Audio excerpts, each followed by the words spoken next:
Раньше Новый Афон украшали более 260 пальм. Сегодня статистика печальна. 40 деревьев погибли, десятки заражены. Пальмовые долгоносики, мотылек буквально съедают курорт изнутри. Экологи ведут борьбу за каждое дерево, но силы пока не равны.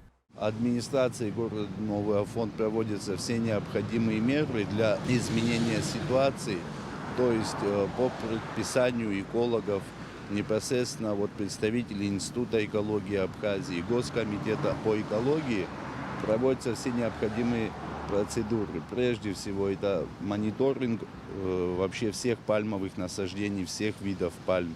В основном это финик канарский, бутия головчатая, вашингтония, так называемая верная пальма. А также своевременная химическая обработка специализированными средствами на основе имидаклоприда. Это Есперо, есть такой препарат, и Конфидор. Это два основных, которые используются. Если терапия не помогает, в ход идет радикальный метод. Зараженные пальмы срезают и утилизируют. Это единственная возможность остановить распространение вредителей на здоровые растения. Успехи есть, но они скромные. За все время эпидемии полностью вылечить удалось лишь 6 деревьев. Можно увидеть здесь, она была поражена, ее листья уже были засохшими. То есть все характерные признаки были для того, чтобы определить, что пальма погибает. Но при глубокой обрезке, своевременной обработке появились новые листья.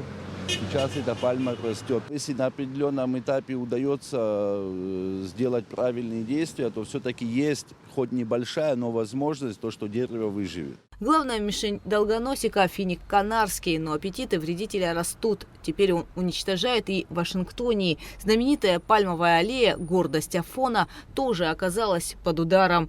Проводятся определенные работы не то что уже по профилактике, а по лечению данных пальм. Шансы, конечно же, есть. Есть прежде всего вера в это и есть надежда. Все, что необходимо делать, соответственно, делается. Одна из проблем, что на данном этапе в нашей стране нет специализированной структуры, которая занималась бы защитой, профилактикой и лесных, и декоративных насаждений.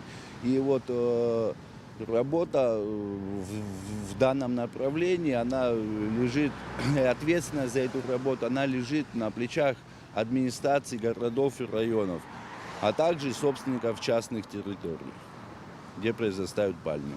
Один из самых проблемных участков – это территория государственной дачи в Новом Афоне. Здесь в борьбе с сельхозвредителями применяли и агродроны. Однако ситуация продолжает оставаться тяжелой и требует дальнейшего эффективного лечения. Раньше на этом месте была аллея из пальмовых деревьев. Сегодня это все, что от нее осталось. За несколько лет от сельхозвредителей на госдаче в Новом Афоне погибли около 30 пальм.